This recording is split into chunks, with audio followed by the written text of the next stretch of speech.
हमारी सोनकर अधीक्षिका महोदय से कि वो आएँ और मंच पर ही अपना स्थान ग्रहण करें। आइएगा, चलते हैं पूज्य श्री के चरणों में, अपने हाथों को जोड़ें और श्रीफल बनाएं और मेरे साथ दोहराएं, हे गुरुवर नमोस्तु नमोस्तु नमोस्तु। पूज्य मुनि श्री संधान सागर जी के महाराज में बारंबार नमोस्तु। हे गुरुवर, आज के शंका समाधान के कार्य को गति प्रदान करें। नमोस्तु गुरुवर। आज गुमास्ता नगर का यह है पावन प्रांगण, बहुत भावना थी।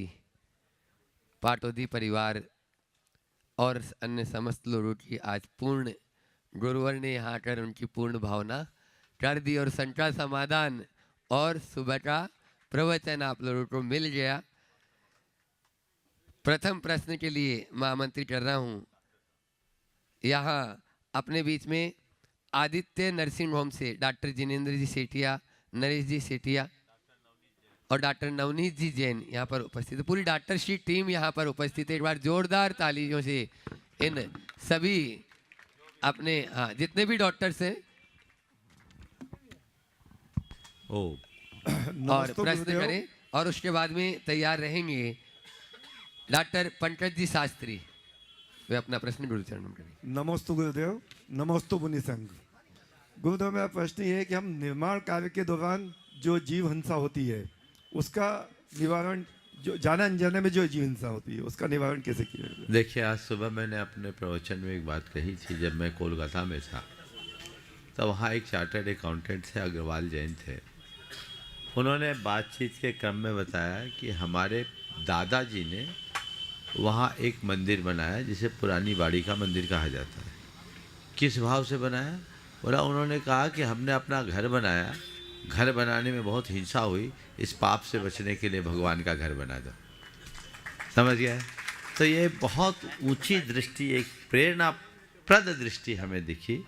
तो आप लोगों के लिए भी मैं यही संदेश दूंगा, अपने जीवन के निर्वाह के लिए बहुत सारी चीज़ें आपको करनी होती है, कीजिए, लेकिन अपने जीवन काल में कुछ ऐसा परमार्थ भी कर दीजिए जो पापों का प्रक्षालन कर सके, न केवल आपके पापों का अपितु उसका लाभ उठाने वाले लोगों के पापों का भी प्रक्षालन।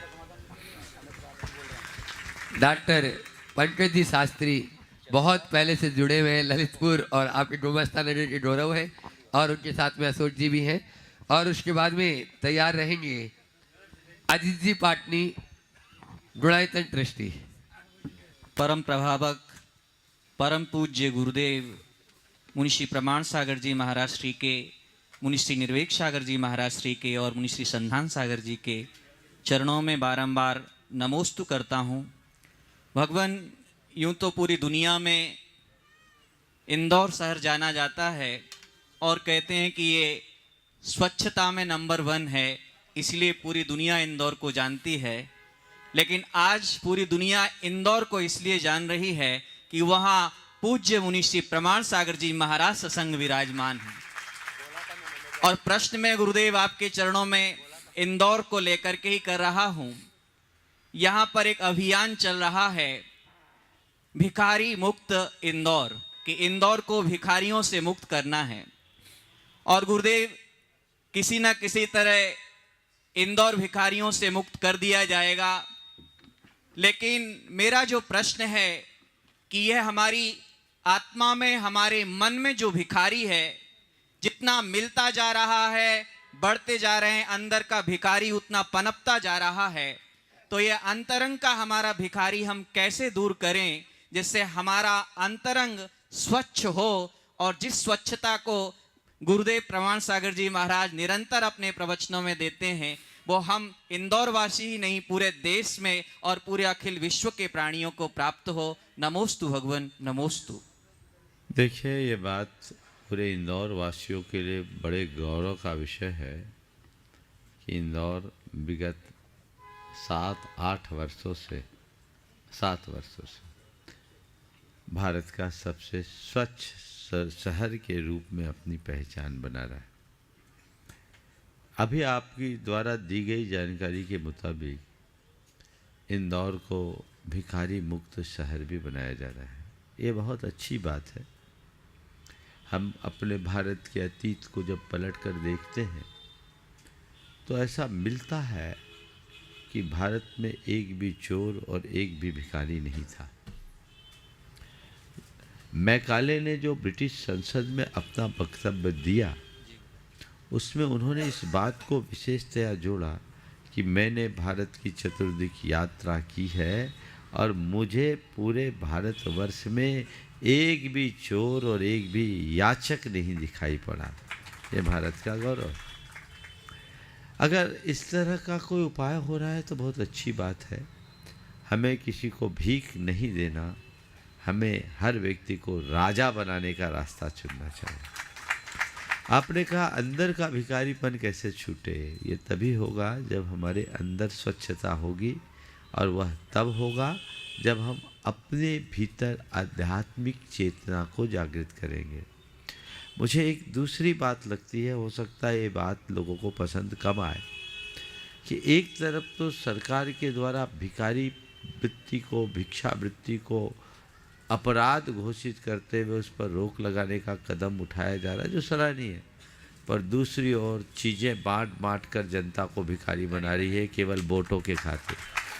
सत्य है। सरकार को चाहिए कि लोगों को चीज़ें बांट कर अपने आश्रित न बनाए, लोगों को इतना समर्थ बनाए, उनका कौशल विकास करे कि वे भीख मांगने की या सरकार के ऊपर आश्रित रहने की जगह 10 को खिलाने में समर्थ हो सके। वो योजना होनी चाहिए। अब तो होड़ सी लग गई है सभी सरकारों की, कौन कितना बांटे ताकि उनकी कुर्सी सुरक्षित रहे। लेकिन ऐसा करके हम अपने राष्ट्र के गौरव को बचा नहीं पाएंगे।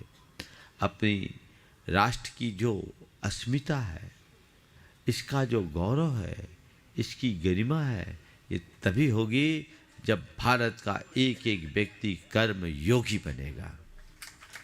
हमें कर्म योगी बनाने का उपक्रम करना चाहिए और ये हो गया तो जीवन में बड़ी उपलब्धि हो। नमोस्तु भगवान, नमोस्तु। वयोवृद्ध अजित जी पाटनी आनंद गुरु भट्ट डोनाइतल ट्रस्टी में अपना प्रश्न गुरु चरणों में कर रहे हैं और उसके बाद में आपके यहाँ के गौरव, हाँ, जो पद्मश्री पुरस्कार से सम्मानित हुए ऐसे बाबूलाल जी पाटोदी जी सुपुत्र सौरभ जी पाटोदी अपनी पूरी टीम के साथ।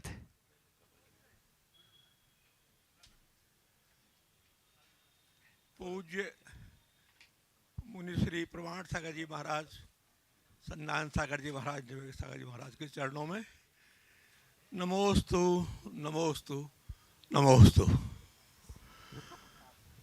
बंधुओं, यह हम सबका सौभाग्य है कि वह समय हमें मिला जब हम आज मुनिश्री के चरणों में यहाँ उनके समक्ष बैठ पाए। बहुत अनुभव के साथ जो शब्द मुनिश्री के मुखारविंद से हम सुनते हैं, अगर हम एक एक शब्द का भी वैल्यू करें तो बहुत ही वैल्यूएबल है। तो सवाल कर लीजिए पाटनी जी जल्दी से। मेरा सवाल तो महाराज जी, चलिए एक बार पाटनी साहब का जोरदार अभिनंदन करें। आप देख रहे हैं 90 पार कर चुके हैं और अभी भी पूरी तरह फिट है और बहुत सक्रियता से इन्होंने भोपाल में अपनी भूमिका निभाई है। जोरदार अभिनंदन, आगे बढ़िए। सौरभ जी पाटोदी गुमास्ता नगर और उसके बाद में कमल जी अजमेरा पूरे परिवार के साथ में जो आज गुणायतन से संस्थापक सदस्य के रूप में जुड़े हैं। गुरुदेव के चरणों में नमोस्तु नमोस्तु नमोस्तु।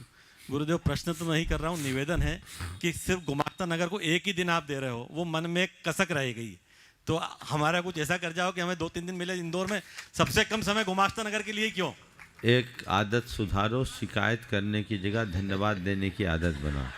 धन्यवाद। तुम लोग ये तो बोल रहे एक ही दिन दे रहे हो, ये नहीं बोल रहे कि महाराज छूटते छूटते आपने जगह दे दी, आ गई गाड़ी रिवर्ट आई, ये नहीं, इसका धन्यवाद देना सीखो आगे से बस। और भावना भाव कि कुछ ऐसा निमित्त जगे कि तुम्हारा भी भाग्य खुले और जो चाहते हो उसको प्राप्त कर सको। योगेंद्र जी। हाँ। कमल जी, ओ कमल जी अजमेरा अपने सुपुत्र के साथ में, जिन्हें, हाँ दामाद जी, उनके साथ में, और उसके बाद में तैयार रहेंगे। आज अजमेर से अपने बीच में प्रदीप जी पाटनी यहाँ पर उपस्थित है, वे अपना नमोस्तु गुरुदेव, नमोस्तु गुरुदेव। हेलो, नमोस्तु गुरुदेव, नमोस्तु गुरुदेव। मेरा आज का ये प्रश्न है गुरुदेव। हेलो, जोर गुरुदेव आप, हेलो, नमस्ते गुरुदेव। गुरुदेव मेरा एक प्रश्न है आज का। 18 दिसंबर निर्वाणा में आपका विवाह हो रहा था। मेरे माइक। पुत्र हाँ। का मांगलिक कार्यक्रम चल रहा था। उस समय आपका सौभाग्य मिला दोनों बच्चों का आशीर्वाद देने का। तो कृपया बताएं कि ऐसा कौन सा पुण्य था मेरा जो आपका आशीर्वाद दोनों बच्चों को मिला। देखो, ये तो एक संयोग था, लेकिन शकुन शास्त्र के अनुसार ये आपके लिए बहुत बड़ा सुयोग बन गया। शकुन शास्त्र में ऐसा लिखा है, कोई भी व्यक्ति यदि किसी विशिष्ट निमित्त से जा रहा हो, कोई मांगलिक कार्य संपन्न करके जा रहा हो और अचानक दिगंबर मुनि दिख जाए, तो वह उसके सौभाग्य और विजय का द्योतक होता है। शकुन शास्त्रों में लिखा है। और ऐसा महाभारत के संदर्भ में एक बात आई कि जब श्री कृष्ण कुरुक्षेत्र के लिए जा रहे थे और उन्हें पर्वत पर एक दिगंबर मुनि राज के दर्शन हुए, श्री कृष्ण ने अर्जुन से कहा, हे अर्जुन, गांडीव और अस्त्र अपने हाथ में लो, सर्वा विजयमयी यात्रा निर्गंथो अत्र दृश्यते। हे अर्जुन, अब सारी चिंता छोड़ दो, हमारी यात्रा हमें विजय दिलाएगी, क्योंकि सामने निर्गंथ दिख रहे हैं। समझिए, तो ये अनायास हुआ। प्रायोजित होता तो बात दूसरी थी, लेकिन आपका अलग योग और हमारा अलग योग बन गया। मैं तो ये कहूँगा शायद इसी की थी ना, दूसरे की थी। अच्छा, उनको भी बोलो इस योग का सही प्रयोग करें। बहुत बहुत आशीर्वाद। अजमेर से प्रदीप जी पाटनी, वे अपना प्रश्न करें, और उसके बाद में प्रतिपाल जी कुसुम जी टोनिया, गुमास्ता नगर गुणायतन ट्रस्टी। प्रदीप जी पाटनी अजमेर, ये भी गुणायतन ट्रस्टी है। नमोस्तु महाराज दोनों जी। समझे एक साथ ही आ जाओ। हाँ। नमोस्तु महाराज जी, नमोस्तु सहसंग, नमोस्तु महाराज जी। शास्त्रों में गृहस्थ धर्म को गजवत स्नान के समान कहा गया है। ऐसे में गृहस्थी में रहते हुए हम ऐसा क्या करें कि हमारा जीवन धर्म की उच्च भावना से ओतप्रोत रहे और आत्मा की शुद्धि संभव हो सके। बिल्कुल सही बात है। जो गज इस साइड आ जाए, इस साइड। गज स्नानवत जो कहा गया वो निराधार नहीं कहा गया, गज स्नान है।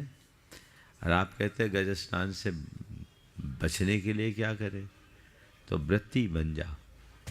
क्या बन जाओ? व्रती बन जाओ। व्रती बने बिना भव का निवारण नहीं हो सकता।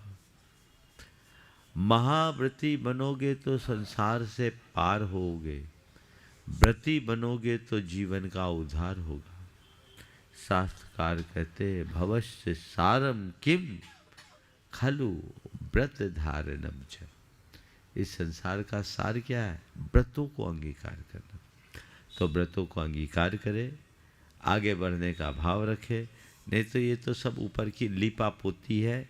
क्योंकि पाप प्रपंचों में फंसे हुए लोग जितना धर्म करते हैं, बाहर जाकर उससे ज़्यादा लपेट लेते हैं। तो ये मामला ठीक करिए।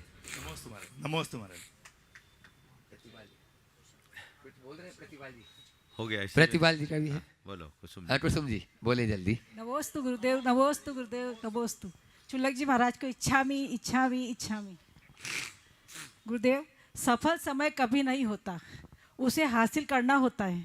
और आज महाराज जी आपके आगमन से हमें सफलता मिली और महाराज जी का प्रवास हुआ। महाराज जी, मेडिटेशन और भावना योग में क्या अंतर है और भावना योग को इस पर्यावरण के साथ कैसे जोड़े? इस पर्यावरण को भी सुरक्षित करना चाहते हैं, कृपया मार्गदर्शन दीजिए। देखिए, बात सही है। सफल समय नहीं होता, उसे हासिल करना होता है और उसे वही हासिल कर पाता है जो हर समय का उपयोग करता है। आपने जो पूछा है भावना योग और मेडिटेशन में क्या अंतर है। मेडिटेशन एक ध्यान है और भावना योग भावना है। ध्यान में ज़्यादा गहराई की ज़रूरत होती है, भावना योग में वैसी गहराई की ज़रूरत नहीं।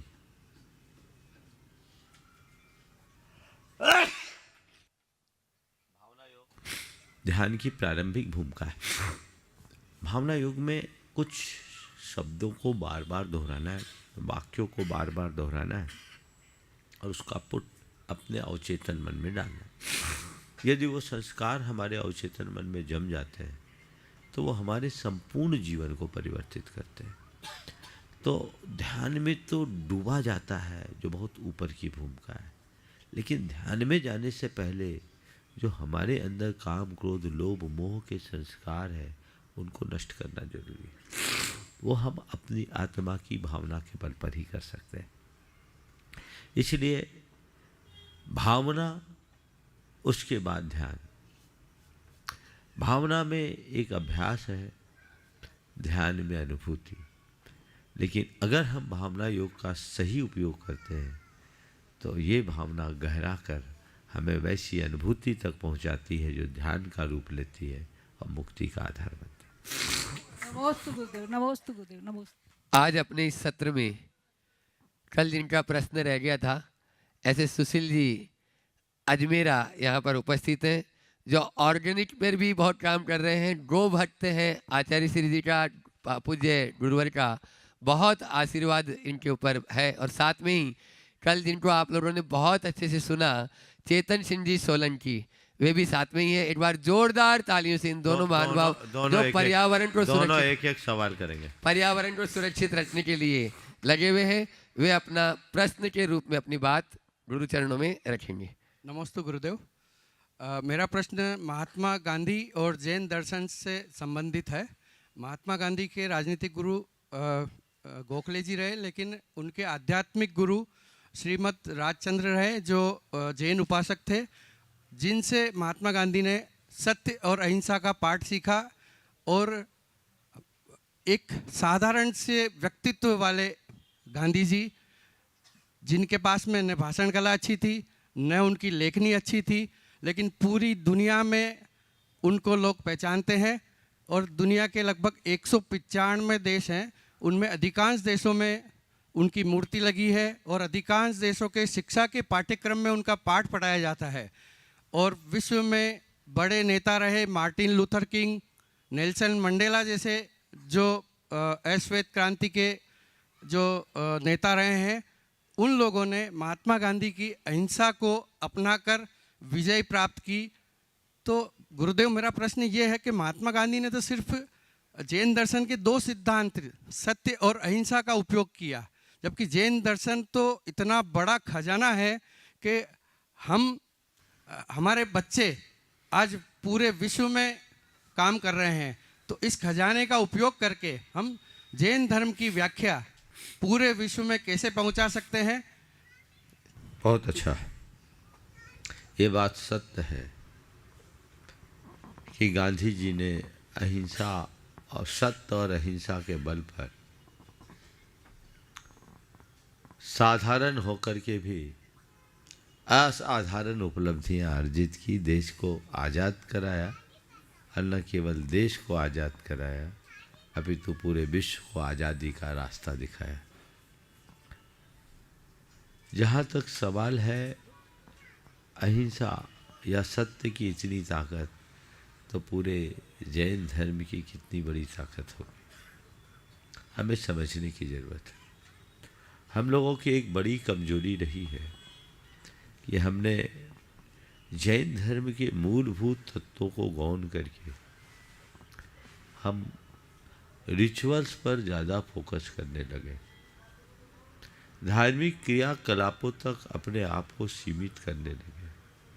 मूलतः जो जैन तत्व ज्ञान और जैन आचार है, यदि हम उसे ठीक तरीके से आत्मसात करें और सारे संसार को उसे आत्मसात करने की प्रेरणा दें, तो मैं कहूँगा कि सारा संसार जैन धर्म का अनुयायी हो सकता है, होगा। कल आपने सोलंकी जी की बात सुनी थी,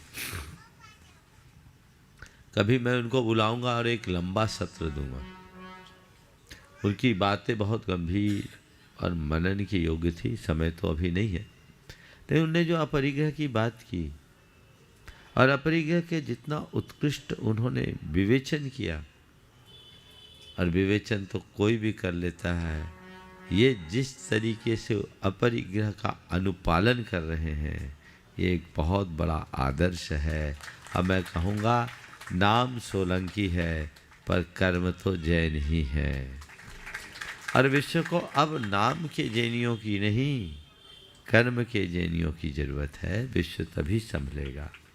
तो हम जैन धर्म के मूल तत्व ज्ञान और जैन आचार को जगत व्यापी बनाए।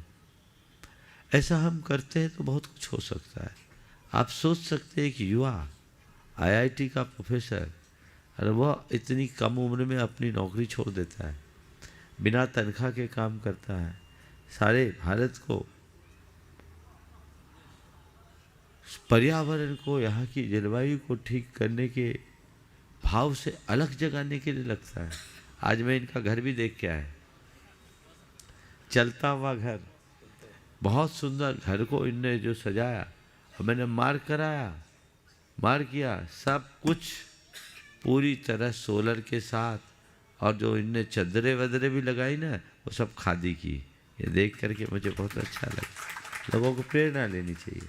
जो व्यक्ति 5 साल से कपड़े न सिलाया हो, इससे बड़ा अपरिग्रह का आदर्श क्या होगा। तो हम लोग अपरिग्रह की बातें ज़्यादा करते हैं, अपरिग्रह को अपनाने में पीछे रह जाते हैं। हम उसे अपनाने की कोशिश करें, खुद के जीवन में उतारें, और इस कदर उतारें कि लोग हमसे प्रेरणा पाए। गांधी जी ने अपरिग्रह का आदर्श अपनाया। उन्होंने एक महिला को अर्धनग्न अवस्था में देखा, उसी दिन तय कर लिया कि मैं अब पूरी जिंदगी आधी धोती पहनूंगा। आप सबको पता है हम लोग क्या कर रहे हैं, परिग्रह का कितना आडंबर अपने साथ जोड़ रहे हैं। ये जागरूकता होनी चाहिए। ये बात ध्यान रखने की है कि हमारी इच्छा आसक्ति का रूप लेती है, और आसक्ति हमें उलझाती है। यदि हम अपनी आसक्ति को कम करना चाहते हैं, इच्छाओं पर नियंत्रण करना होगा, और जो इच्छाओं पर नियंत्रण करते हैं वे अपने आप में बहुत सुखी और प्रसन्न रहते हैं। तो हमें अपने जीवन को सुखी बनाना है, प्रसन्नता से भरना है, और सारे संसार को खुशहाल देखना है। तो हमें अपरिग्रह के आदर्श को आत्मसात करना होगा। जैन धर्म में जो भी बातें बताई गई, यदि हमने उसे आत्मसात किया तो सारे संसार का कायाकल्प होगा, संसार का कायाकल्प होगा। हम जैन जीवन शैली को अपनाएं, जैन आचार और विचार को आत्मसात करें, और औरों को उसके लिए प्रेरणा दें। चेतन सिंह जी सोलंकी जी, वे भी अपना प्रश्न, अपनी बात रखें, और उसके बाद में महिला मंडल तैयार रहेगी। गुमास्ता नगर अध्यक्ष कुसुम टोंडिया, अनामिका जी बाटलीवाल, महामंत्री मीना जी पाटोदी कार्याध्यक्ष के साथ में। गुरुदेव प्रणाम आप सभी को। जैसे मैंने कल विषय रखा था, मैं जो मेरी 11 साल की यात्रा है उसका उद्देश्य है ये पर्यावरण के प्रति लोग जागरूक हों। परंतु मैं जब पूरे भारत में भ्रमण करता हूँ, लोगों से देखता हूँ, खास करके जो पढ़े लिखे लोग हैं, अच्छे सक्षम लोग हैं, वो पूरी तरह से इस जलवायु परिवर्तन की गंभीरता से अनभिज्ञ हैं। ऐसा लगता है कि पूरा समाज एक तरह से सो रहा है, गहरी नींद में सो रहा है, क्योंकि जो लोग जानते हैं कि पर्यावरण बिगड़ चुका है, पानी खराब हो चुका है, धरती का तापमान बढ़ चुका है, मौसम में के चक्र में परिवर्तन आ चुका है, फिर भी सब लोग अपने ही जीवन में इतने व्यस्त हैं, इतने खोए हैं कि एक पल रुकने का समय नहीं है और सोचने का समय नहीं है। तो गुरुदेव आपसे ये प्रश्न है कि ये इतनी गहरी नींद में सोती हुई जो दुनिया है, हमारे खुद के लोग हैं, इनको कैसे जगाएं कि ये बहुत दिख सुंदर। सके जो प्रत्यक्ष हैं। बहुत सुंदर। गहरी नींद नहीं, कुंभकर्णी नींद है। और कुंभकर्णी नींद के लिए हमें नगाड़ा बजाना पड़ेगा और लंबे समय तक हम इस बात को लेकर हताश न हो कि लोग नहीं सुनते। हम इस बात के लिए अपने आप को तैयार करें कि हमें उन्हें सुनाना है, सोते को जगाना है। गुरुदेव आपकी वाणी आप लोग अगर ये लक्ष्य लेंगे, ठान करके चलेंगे तो जरूर परिवर्तन होगा। चेतन भाई, मैं तो ये कहूँगा, अभी एक चेतन है, अपने जैसे 100 चेतन तैयार करो। पहला काम वो करो, फिर एक पर एक 11 होंगे। मैं सारे युवा वर्ग से भी कहना चाहूँगा, इनसे जुड़ो, इनके विजन को समझो, इनके मिशन को समझो और अपने जीवन में इस मिशन को पूरा करने के लिए अपना क्या योगदान दिया जा सकता है ये सुनिश्चित करें, तो जीवन बहुत बेहतर होगा, सुंदर होगा और लोग लाभान्वित हों।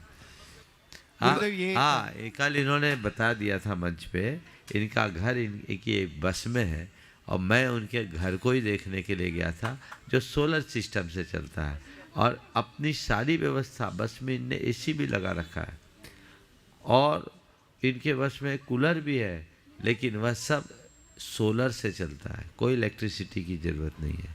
एनर्जी को सेव करने का जो रास्ता इनने अंगीकार किया है, लोगों को ज़रूर प्रेरणा लेनी चाहिए और ऐसे आगे बढ़ना चाहिए। कल का और परसों का संकट समाधान आप लोग जरूर सुने, जो बाहर वाले हैं वो भी और यहाँ वाले भी बार बार उसको देखें, क्योंकि परसों जेल में जो महाराज श्रीधर साथ में कैदियों के साथ रूबरू हुए वह भी बहुत आप लोगों को प्रेरणास्पद होगा और कल जो महाराज श्रीधर सामने चेतन जी ने जो बताया वह भी आपके लिए बहुत अच्छा रहेगा। चेतन जी और कुछ बोल रहे हैं। गुरुदेव, में आपकी वाणी से वो डंका बज सकता है ताकि जो कुंभकर्ण नींद में वो जग जाए।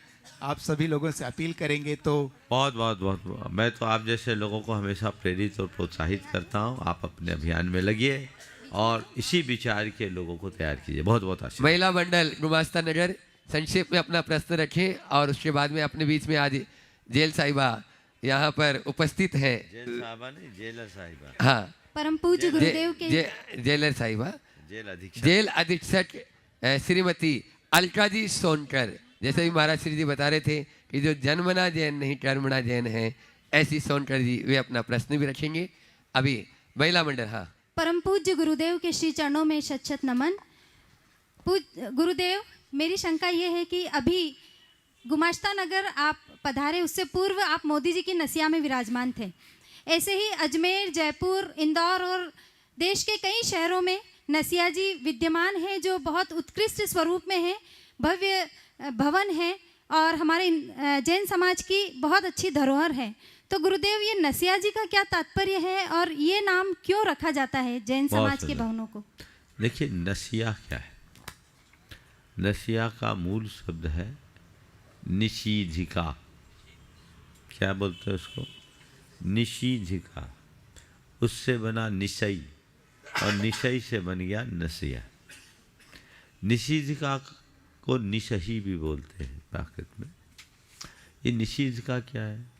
जो नियम से सिद्धि का कारण हो उसको बोलते निषीधिका। जहाँ महापुरुषों ने विशेष तपस्या की हो, जहाँ से किन्हीं को मुक्ति की प्राप्ति हुई हो, उसे बोलते सिद्ध निषीधिका। जो स्थल विशेष साधना के लिए तैयार किया जाए, ध्यान तप आराधना के लिए तैयार किया जाए और जहाँ विशिष्ट जिन मंदिर आदि की संरचना हो, उसे निषीधिका बोलते हैं।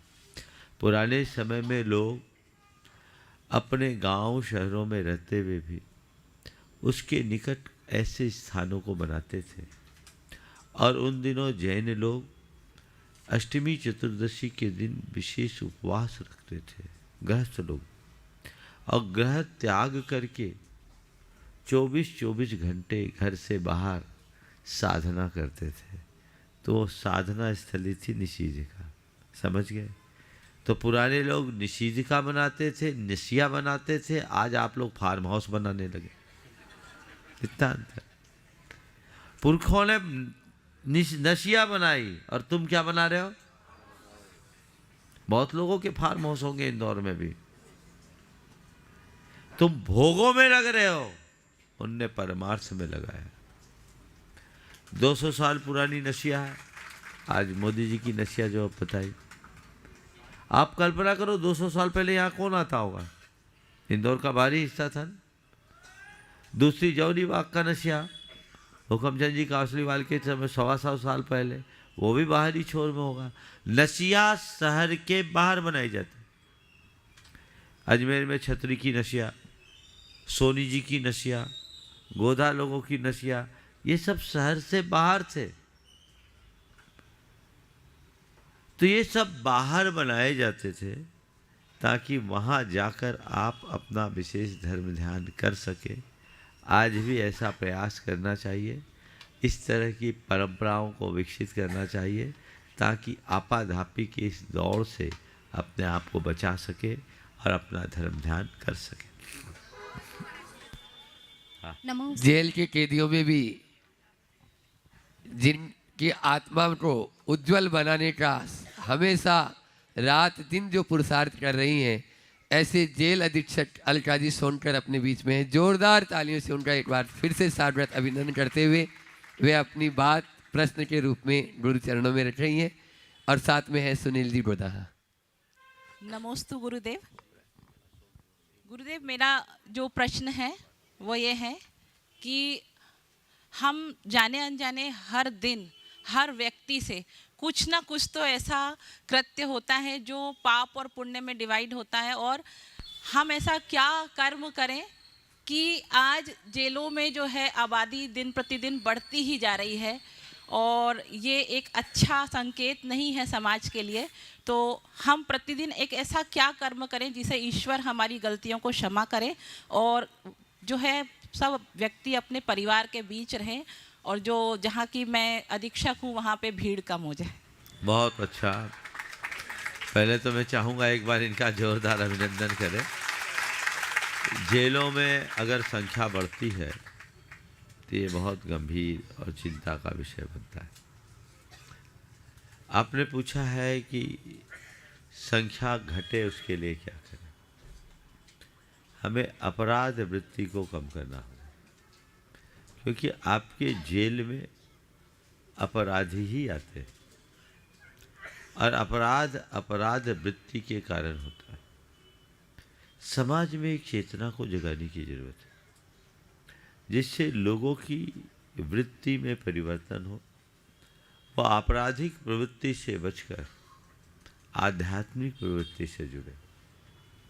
अपराध के कारणों में जैसा कि आंकड़े बताते हैं, सबसे बड़ा कारण है नशा। ऐसा कहा जाता है कि नशा और अपराध का चोली दामन का संबंध है। 90% अपराध नशा की स्थिति में होते। अगर हम नशाखोरी को नियंत्रित कर दें और देश को नशा मुक्त बना दें तो मैं समझता हूँ 90% अपराध कम होंगे। तो एक प्रयास होना चाहिए सरकार का, शासन प्रशासन का तो हो ही, समाज का, नशा मुक्त समाज बनाने का। आज जिस तरह की प्रवृत्तियां बढ़ रही है, खासकर उच्च शिक्षा संस्थानों में जिस तरह की नशे की प्रवृत्तियां बढ़ रही है, और अब उसमें युवक युवती स्त्री पुरुष कोई पीछे नहीं, ये बहुत गंभीरता से विचारने योग्य है। अब नशाखोरी को आधुनिकता की पहचान माना जाने लगा, और जिस तरीके के नशे की प्रवृत्ति आज हो रही है और सामग्री का उपयोग किया जा रहा है, वो तो हमारे जीवन के साथ खिलवाड़ है। ड्रग्स का एडिक्शन कितना हो गया। कहते पंजाब झुलस रहा है, अब पंजाब नहीं पूरा भारत झुलसने लगा। तो जिस देश में नशा होगा उस देश का नाश होगा। तो देश को नाश से बचाना है, नशे की प्रवृत्ति से बचाए। पंडित जी कह रहे स्कूली बच्चे में भी हो रहा है, बिल्कुल छोटे छोटे बच्चे, 10 साल 12 साल के बच्चों में ये जो प्रवृत्तियाँ हो रही, ये गंभीर चिंता का विषय है। हमें इसे बदलना होगा, अन्यथा हमारा सर्वनाश सुनिश्चित है। तो नशा की प्रवृत्ति से बचाए और आध्यात्मिकता से जोड़े। लोगों के अंदर अध्यात्म, नैतिकता और सदाचार की भावना जग गई तो अपराध होंगे ही नहीं, और जब अपराध होंगे ही नहीं तो आप जैसे लोगों की ज़रूरत ही नहीं पड़ेगी, जेलों की ज़रूरत नहीं होगी और जेल अधीक्षकों की ज़रूरत नहीं होगी। हालांकि कलयुग में तो जेल है ही, सतयुग में भी जेल थी, क्योंकि मनुष्य के साथ ये प्रवृत्ति बनी रही है। जब से राम है तभी से रावण भी है, जब से कृष्ण है तभी से कंस है, जब से हमारे देश में सत्पुरुष है तभी से दुष्ट और दुर्जन लोग हैं। ये चलेंगे, पर हाँ, इनकी हीनाधिकता होते रहती है। हम बहुलता को कम करें, लोगों की प्रवृत्तियों में बदलाव लाएं तो जीवन में बहुत बड़ा परिवर्तन हो सकता है। गुरुदेव, हम आपसे यही आशीर्वाद चाहेंगे कि वास्तव में जेल अधीक्षक का ये पद का समाज का जरूरत न रहे और ये जो है सुधार ग्रह ही बने रहे और आश्रम में कन्वर्ट हो जाए। देखिए, मैंने जो इनको देखा और जो इस तरह का इनका संवाद हुआ, मुझे नहीं लगता कि एक अफसर की तरह रहती है। मुझे तो वहाँ देख कर लगा कि सारे बंदियों की ये दीदी बन गई है और उन सब के जीवन को बदल रही है। बहुत बहुत आशीर्वाद। सुनील जी हो गया, चलिए। और इसके बाद में तैयार रहेंगे बाहुबली जैन, जो मंत्री है आपके इस समाज के और अध्यक्ष है कुमेड़ी समाज के, और साथ में ही उसके बाद में तैयार रहेंगे अशोक दोषी जी और मुकेश जी पाटोदी, धर्म प्रभावना समिति सभी सदस्यों के साथ में, दिलीप जी गोदा, सभी पूरे धर्म प्रभावना समिति जितने सदस्य। अभी यहाँ की कमेटी से बाहुबली जी, हाँ प्रश्न समय कम है। नमोस्तु नमोस्तु।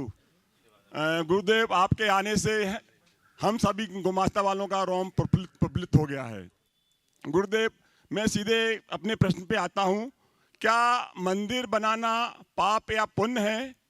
पूजा करना पाप पुण्य है? प्रक्षाल करना और भगवान के ऊपर जल ढालना, भगवान को 3-3 घंटे वेदी पर विराजमान करना जल के साथ, क्या पुण्य पाप है? बस इसकी परिभाषा मैं आपसे समझना चाहता हूँ। अच्छा सवाल पूछा है। पूजा करना पुण्य है या पाप? अभिषेक करना पुण्य है या पाप? ये 3 सवाल है ना। हाँ, अभिषेक। बात सुन लो, मंदिर बनाना पुण्य है या पाप, ये सवाल क्यों उठा? मकान बनाना पुण्य है या पाप, ये क्यों नहीं पूछते? पूजा करने में पुण्य है या पाप, ये सवाल उठाते? भोजन करना पुण्य है या पाप, ये क्यों नहीं पूछते? भगवान के अभिषेक में 2-2 घंटा बिठाना पुण्य है या पाप, ये सवाल करते हो, पर 2-2 घंटे की बात लेने में क्यों नहीं सवाल करते? बोलो। अरे पाप तो विषयों में होता है, ये पाप नहीं, ये पाप के नाश के निमित्त है। मंदिर बनाने में आपका उद्देश्य क्या है? निर्माण है। निर्माण के निमित्त यत्किंचित जो हिंसा होती है वो होगी, लेकिन वो हिंसा कितनी सी है? एक बूंद के समान। और पुण्य कितना है? सागर के समान। आचार्य समंतभद्र महाराज के सामने किसी ने सवाल किया, पूज्यम जिनम त्वार चैतो जनस्य सावद्य लेशो बहुपुण्य रासो दोषाय नालम कनिका विशस्य न दूषिका शीति शिवाम्बुरासो। हे भगवान, आपकी पूजा करने से जो थोड़ा बहुत पाप लगता है ना, वो पाप तो विष की कनिका के समान है, पर उससे जो पुण्य आता है वो अमृत के सागर के समान है। अमृत के सागर में एक आध बूंद विष की कनिका गिर भी जाए तो विष भी अमृत बन जाएगा, चिंता नहीं करो। रहा सवाल 2-2 घंटे तक भगवान को बिठाए रखने का, अगर अभिषेक करने वाले हो तो 4 घंटा बिठाओ, लेकिन भगवान तुम्हारी प्रतीक्षा में हो, ऐसे जैसे सैलून में जाते हो और नाई तुम्हें साबुन लगा देता, कहता अखबार पढ़िए, तब तक दूसरे को सल्टा है, तीसरे को सल्टा है। ये मामला ठीक नहीं है ना। आप अभिषेक कीजिए, अभिषेक प्रतिज्ञा के साथ अभिषेक कीजिए और तय समय में उसे पूरा कीजिए। समय मिलाकर जाइए ताकि आपको अभिषेक का गौरव भी समझ में आए, उसकी महिमा भी समझ में आए और आप उसका लाभ उठा सकें। नमोस्तु गुरुदेव। धर्म प्रभाव समिति अध्यक्ष से और गुणायत्री शिरोमणि सर अशोक जी दोषी और साथ में ही मुख्य यजमान, वे भी शिरोमणि संरक्षक, सभी शिरोमणि संरक्षक, धर्म प्रभाव समिति पूरी, सभी शिरोमणि और शिरोमणि से ऊपर भी हो गए अब तो। इसके बाद इन्हीं से दिलवा देना। हाँ, और चाहते हैं, अभी अभी मेरे पास पर्ची आई गुणायतन के सारे शिरोमणि संरक्षक गुणायतन का एक स्मृति चिन्ह आज जो जेल अधीक्षक अपने बीच में है यहाँ पर अलका जी सोनकर, उनको एक स्मृति चिन्ह देना चाहते हैं, तो वे मंच पर आकर उनको स्मृति चिन्ह वहीं पर सवाल देंगे। पहले अपना प्रश्न गुरु चरणों सवाल निवेदन सब। हाँ, मुनि संघ के चरणों में सशत वंदन। महाराज श्री निवेदन एक ये है कि अभी आपने मोदी जी की नशा की जानकारी दी, क्या अर्थ होता है। तो मेरा कहना है कि आप अभी मोहता भवन में रुके थे महाराज श्री 4 महीने, अब मोहता भवन का कायाकल्प हो गया और उसकी 12 मंजिल भवन बन रहा है। इसी तरह मोदी जी की नशा में आप रुके अभी 4-5 दिन, लेकिन अब मोदी की नशा का शायद स्वरूप बदलेगा और वो भी हो सकता है कि भारत की सबसे अच्छी नशा बन जाए, ऐसा मेरा सोचना। अब कल आप हमारे शायद समोसरण मंदिर में आ रहे हैं, तो उसका भी शायद 1 दिन में या 10 दिन, आप कितने दिन रुकते हैं, उसका भी ऐसा कुछ कर दें कि वो मंदिर भी हमारा भारत का सर्वश्रेष्ठ मंदिर बन जाए। ये मेरा निवेदन है महाराज श्री, क्योंकि आप जहाँ भी रहे हैं वहाँ आप शिखर जी रहे वहाँ भी सर्वश्रेष्ठ हो गया। सुनो, समोसरण मंदिर तो भारत का सर्वश्रेष्ठ स्थान ऑलरेडी है। इंदौर के आप इंदौर के हृदय स्थल पर इतना बड़ा परिसर आज सोचा भी नहीं जा सकता, लेकिन मुझे बेहद प्रसन्नता है कि वहाँ की ट्रस्ट कमेटी ने तत्परता दिखाते हुए उस पूरे परिसर के पुनरुद्धार का बीड़ा उठाया है। थोड़ा लेट आए हैं, पुष्पा जी कासलीवाल है महाराज जी। आ गए, आ जाए, आइए सामने आ जाइए, सामने आ जाओ। हाँ, तो आग सामने आ जाए। थोड़ा सा लेट आए, लेकिन कभी कभी आखिरी में जो काम होता है वो ज़्यादा अच्छा हो जाता है। शायद ऐसा ही होना चाहिए। और गुरुदेव कहते थे कि जब दूध में शक्कर डाली जाती है ना, और शक्कर घोल के दूध पिलाई जाती है, तो आखिरी में जो दूध बचता है उसमें ज़्यादा मिठास होती है। तो ये ज़्यादा मिठास वाली बात है, और आप लोगों ने उसके पुनरुद्धार का बीड़ा उठाया। उसमें सबसे बड़ा श्रेय तो पुष्पा जी को जाएगा। इन्होंने बहुत ही दिलेरी का परिचय दिया।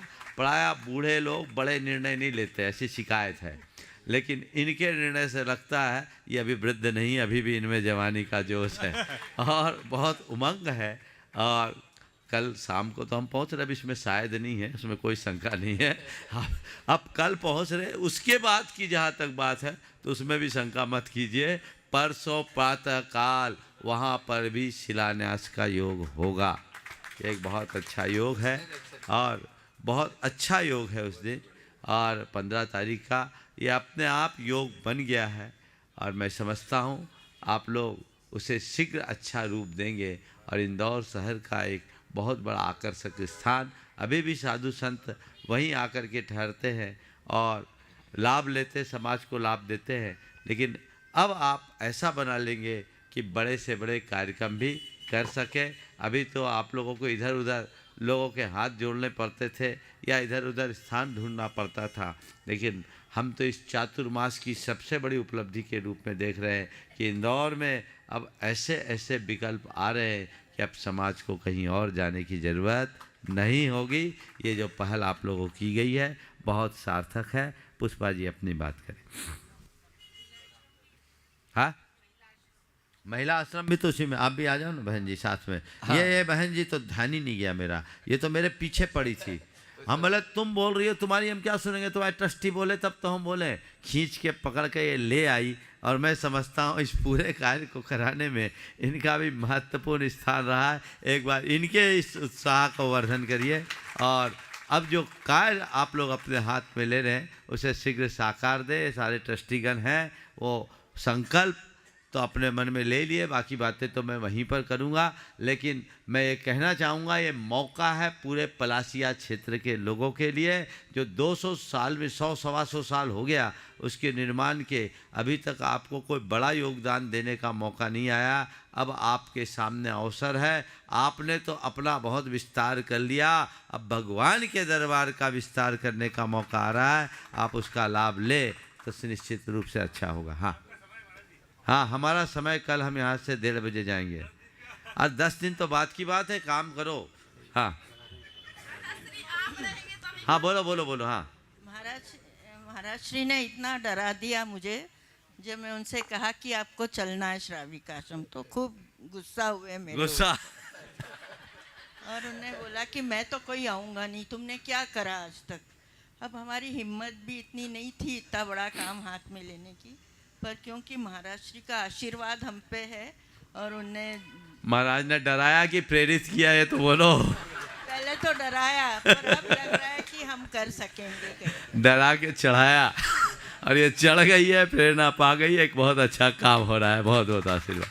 चलिए महाराज आपकी प्रेरणा से और हम सब लोगों की जो शक्ति आई है सब ट्रस्टीज में, ये काम पूरा होगा, बस आपका आशीर्वाद चाहिए। बहुत सुंदर। हाँ, धर्म प्रभावना समिति के समस्त सदस्य महाराज जी जो सर, शिरोमणि संरक्षक है। प्रश्न है मुकेश जी पाटोदी का करना। हाँ पहले तो दे दो आप। हाँ, स्मृति चिन्ह पहले दे।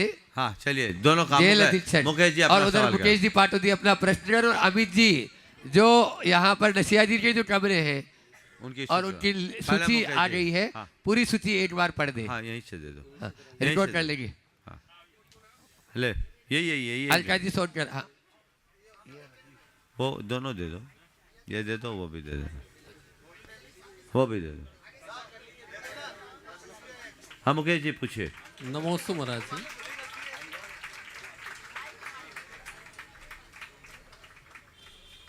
बोलो। नमोस्तु महाराज श्री। महाराज जी जैसे 31 मार्च को बता दो हर्ष, ये गुड़ाई तक बन रहा है वापस ही भेजे। वो दे दो। हाँ हाँ हाँ बोलो मुकेश जी। ओम नमोस्तु महाराज श्री। जैसे 31 मार्च को बैलेंस शीट महाराज जी बिजनेस की बनती है, तो महाराज जी ये पुण्य और पाप की बैलेंस शीट भी क्या एक बन सकती है और इसका बैलेंस किया जा सकता है? बहुत सुंदर। देखिए मुकेश जी ने एक अच्छा सवाल किया है, थोड़ा बैठ जाए बाकी लोग। आप लोग 31 मार्च को अपनी बैलेंस शीट बनाते हैं, क्या पुण्य और पाप की भी कोई बैलेंस शीट होती है? होती है। लेकिन सुनो, आप लोगों के लिए तो 31 मार्च क्लोजिंग के लिए इसलिए दे दिया गया क्योंकि आप में प्रमाद है। कर्म ने अपना सारा सिस्टम जो है ना ऑनलाइन कर रखा है, सब ऑटोमेशन है, वो रोज के रोज सब अपडेट होता रहता है। और डेली हमारी बैलेंस शीट जो है रोज के रोज तो जाने दीजिए, पल प्रतिपल अपडेट होते रहती है और हम उसी के अनुरूप करते हैं। इसलिए जागरूक रहिए, यहाँ पल पल में क्रेडिट डेबिट होता रहता है। तो आपको तो एक ही बात सोचना चाहिए कि हम सत्कर्म करें जिससे जीवन बेहतर हो सके। अमित जी अपनी सूचनाएं दे दें। आइए आइएगा।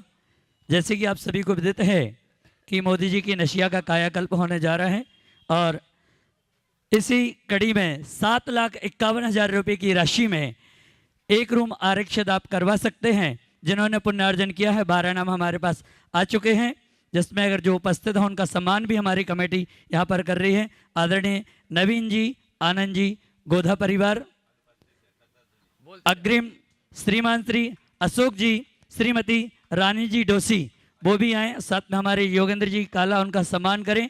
और प्रतिपाल जी टोंगिया जी वो भी सम्मान करें। और हमारे सौरभ जी पाटोदी जी उनके सम्मान के लिए पहुंचे। इसी अग्रिम पंक्ति में आइए अशोक जी और श्रीमती रानी जी डोसी, आप लोग जोरदार जोरदार करतल ध्वनि के साथ इनके पुण्य की अनुमोदना करें। अग्रिम और जिनके भाव बन रहे हों, 32 कमरों में 12 हो गए, भी 20 बाकी हैं। ऐसा ना हो ये पुण्यार्जन आपसे चूक हो जाए। और महिला सम्मान के लिए श्रीमती मनोज जी, अनामिक जी, बाकलीवाल जी यहाँ पर आ जाएं और इनका सम्मान करें। महामंत्री सुभाष जी सेठी जी भी यहाँ पर उपस्थित हों, वो भी इनका सम्मान करें।